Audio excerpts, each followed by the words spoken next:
സമയം ഇപ്പോൾ 4:23. ഇവിടെ ഒരാൾ 12 മണി തൊട്ട് ഇതേപോലെ കണ്ണും പൊളിച്ച് നോക്കി കിടക്കുകയാണ് കേട്ടോ.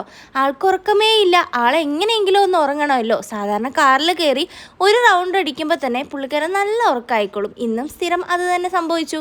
പുള്ളിക്കാരൻ നല്ല ഉറക്കത്തിലാണ്. എന്തായാലും ഇനി നമുക്ക് വിഷയമില്ല, വീട്ടിൽ കൊണ്ടിടാം. പക്ഷേ വേറെ കാര്യമുണ്ട്, എന്തായാലും നമ്മൾ പുറത്തിറങ്ങിയതാണ്. അതുകൊണ്ട് തന്നെ നമ്മുടെ സ്ഥിരം സ്പോട്ടിലേക്ക് പോയി ഒന്നും ഇല്ലായിരുന്നു കേട്ടോ. അത് ഞങ്ങൾ വിചാരിച്ചെങ്കിൽ എയർപോർട്ടിൻ്റെ ഭാഗത്ത് പോയാൽ കുറച്ച് ഫുഡ് സ്പോട്ടൊക്കെ ഉണ്ടല്ലോ, അവിടെ പോയി എന്തെങ്കിലും കഴിക്കുക എന്നുള്ളത്.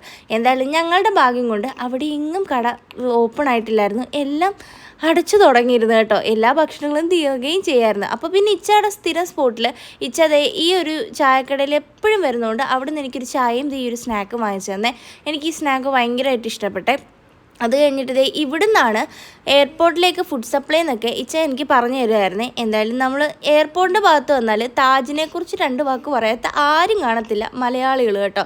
കാരണം നമ്മളിങ്ങനെ ആലോചിക്കത്തില്ലേ, എന്നാണ് ഇനി ഈ താജിലൊക്കെ ഞാൻ കയറി താമസിക്കുന്നത്, നിൽക്കുന്നത് എന്നൊക്കെ ആലോചിച്ച് പോകല്ലോ. അപ്പം ഞങ്ങൾ സ്ഥിരം അങ്ങനത്തെ ഡയലോഗൊക്കെ അടിച്ച് പിന്നെ കുറച്ച് നേരം ഫ്ലൈറ്റൊക്കെ കണ്ട് അത് കഴിഞ്ഞ് ഞങ്ങൾ വീട്ടിലേക്ക് വരാൻ 5 മണി 5:30 ആയി കേട്ടോ. ഇത് നമ്മുടെ ആലുവ പാലത്തിൻ്റെ ആ ഭാഗത്ത് നിന്ന് ആ ഒരു മഞ്ഞാണേ, പക്ഷെ ഇറങ്ങാൻ പറ്റിയില്ല. അത് കഴിഞ്ഞിട്ട് ഇത് ഞങ്ങളുടെ വീടിൻ്റെ ഭാഗമാണ് കേട്ടോ. നല്ല മഞ്ഞ് മൂടിയ ക്ലൈമറ്റ് ആയിരുന്നു. അപ്പോൾ ഇന്ന് ഇത്രയേ ഉള്ളൂ. ബൈ.